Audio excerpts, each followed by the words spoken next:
नश्वर दुनिया से उपराम रहना ही वैराग्य है। जी हाँ, एक राजा की बड़ी प्रसिद्धि थी। उसकी एकमात्र पुत्री अत्यंत धर्मपरायण और वैराग्यपूर्ण भावनाओं से ओतप्रोत थी।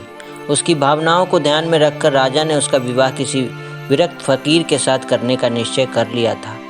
सौभाग्य से उनको एक फकीर का पता भी मिल गया और उन्होंने उसके साथ अपनी कन्या का विवाह कर दिया। राजा प्रसन्न थे कि उन्होंने अपनी पुत्री को ठीक स्थान पर भेजा है, वहाँ उसकी भावनाएं कुंठित नहीं होंगी, जागृत रहेंगी। विवाह हुआ और राजा की पुत्री अपने फकीर पति के साथ रहने के लिए उसकी कुटिया में आ गई। कुटिया में पहुंचकर वह सफाई करने लगी। उसने देखा कि कुटिया के छप्पर में एक छीका लटका हुआ है। उसने उसको उतारा तो पाया कि उसमें 2 रूखी सूखी रोटियां पड़ी हुई थी। उसको बड़ा आश्चर्य हुआ और उसने अपने फकीर पति से पूछ ही लिया कि ये रोटियां यहाँ क्यों रखी है।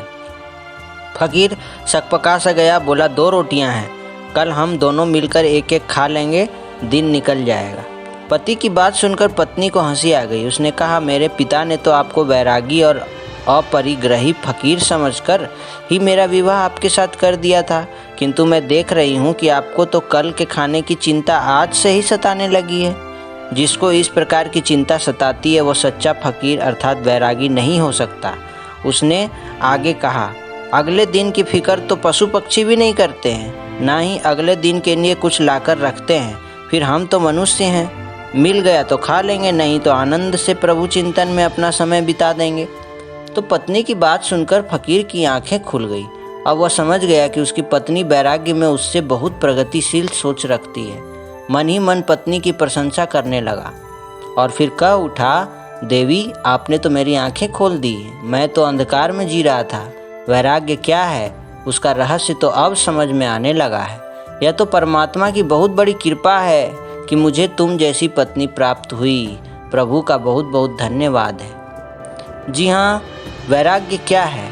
जिसे किसी भी प्रकार की इच्छाएं ना हो, जो साधनों के होते हुए भी उनमें किसी भी प्रकार का लगाव ना रखे, जो इस नश्वर संसार से सदा उपराम रहे, उसे ही वैरागी कहते हैं। सूक्ष्म आसक्तियाँ, तृष्णाएँ, अंदर ही अंदर कामनाएँ, वासनाएँ, क्षणिक रस आदि बुद्धि को अपनी तरफ तनिक भी आकर्षित न करे, असल में वही वैरागी कहलाता है। तो वैराग्य कैसे आएगा?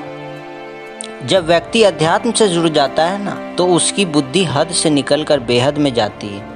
मैं कौन हूँ, कहाँ से आया हूँ, कहाँ जाना है, मेरे मौलिक गुण क्या हैं, मेरा स्वधर्म क्या है, साथ क्या लाया था, साथ क्या जाएगा आदि विचारों से जीवन के सार को समझने से ही वैराग्य आएगा।